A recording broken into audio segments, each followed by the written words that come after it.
Hello everyone and welcome to Cinderful Gaming. I hope you're all doing well, I hope you're all staying safe, and most of all I hope you're all fighting that war against the grey. Today we've got a special video for our Start Collecting series, and normally this series is all about looking at the Start Collecting boxes and talking about how we can use them to start a faction for Age of Sigmar. However, today I've been asked by some of the patrons and members of the Discord server to look at the Soul Wars starter set and split it up into two halves and look at each individual half and how we can start an army with those halves of the Soul Wars starter set. So today I'm going to be looking at the Stormcast Eternals half, and the idea with this is using this as a starting point for our army and then looking at ways we can expand this to create the same sort of theme and feel and create a fun and great looking army on the tabletop. So first of all, let's start with what's inside the box, and we'll talk a little bit about all the pieces in there. So everything on this one is numbered, the picture I managed to find, which is pretty cool. So number one is the Lord Arcanum on Griff Charger. He is one of the leaders that is available to the Sacrosanct Stormcast Chamber, which is what Soul Wars gives us a look into.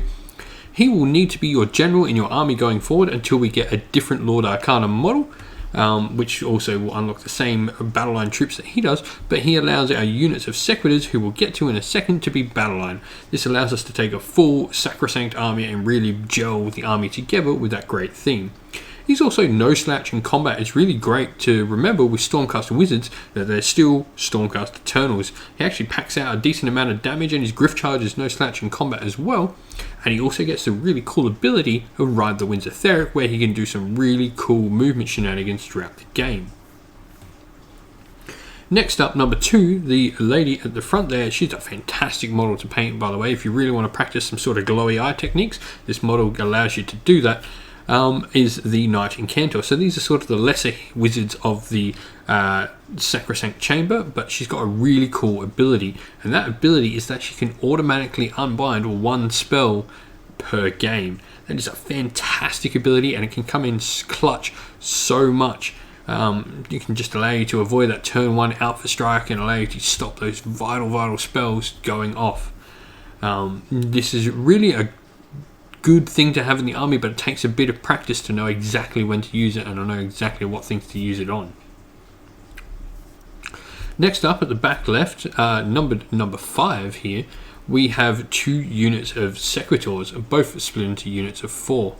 So both have a prime, and there's a Grand Hammer in each unit, or in each unit there should be. Or they can put them both in the same unit. It doesn't really matter. Now, the one issue with this box is it does give you a lot of weirdly sized units that aren't proper for match play, and we'll go about how to fix them a little bit later. I've done a whole sort of part of the video on that.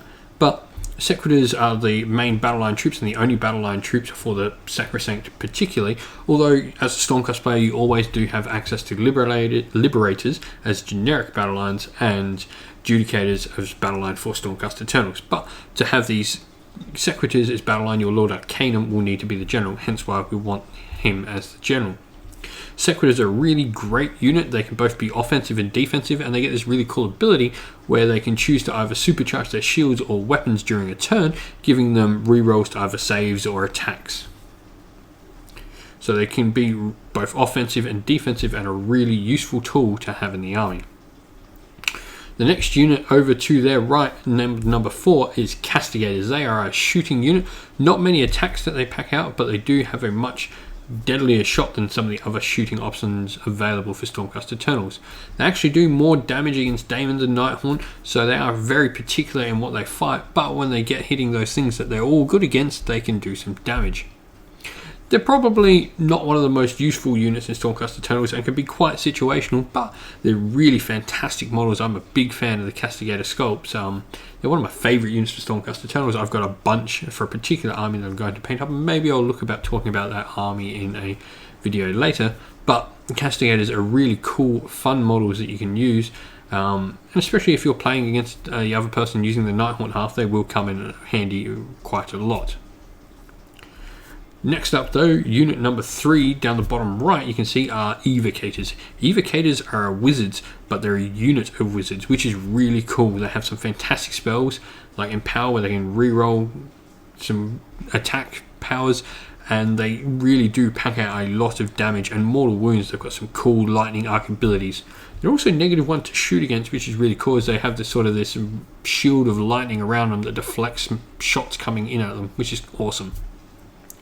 The last thing for this box set that you get is you get a Celestar Ballista, which is an artillery piece for Stormcast Eternals. This thing can be absolutely brutal, though if a little bit random. When it hits with one of its shots, that shot explodes into D6 hits, so you can sort of see where the randomness comes in. It could do 6 hits with a shot, or it could do 1 hit with a shot.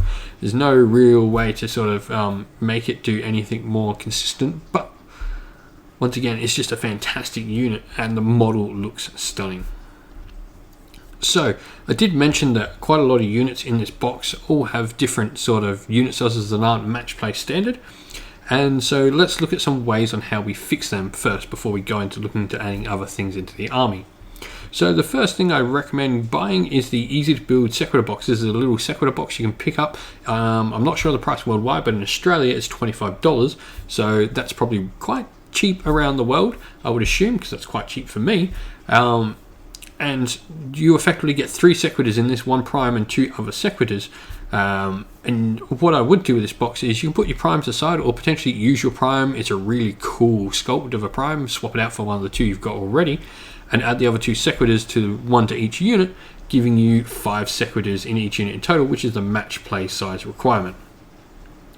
For the Evocators up the front, they as well need to be 5 models for a match play size unit. So you can pick up the Warhammer Underworlds warband from, I forget the name of the second series, I'm really sorry, but you can pick up the Warhammer Underworlds warband and add the 2 Evocators you get from that to the squad to make 5, and you'll also get a spare Knight in Kanto, giving you another character wizard to add to your force. For Castigators, it's a little bit more difficult, as there isn't really anything you do. You can buy an extra box of Castigators, and you'll still have 2 spare though. My probably best bet is actually looking on eBay just for a singular Castigator, give you a unit of 6. But there's not really any particular way to do this better than any other, really. Definitely eBay or buy swap sells is probably the way to go for them. But where do we go to next? After we've sort of fixed up the box and we've got all our match play units in their correct sizes and stuff, where do we go next? And so the first thing I'd recommend buying, especially if you've gotten all the pieces I've suggested to sort of fix up the match play unit sizes and stuff, I'd pick up the Endless Spells first, because you're going to have 3 wizards at that point, so why not pick up the Endless Spells and start having some magical fun. They're a great set of Endless Spells. Dice Arcanum is actually a really great piece that I don't think a lot of people use too much of. It will essentially make your wizards a 2-up save, fast moving character, and this can be really fantastic in some particular scenarios.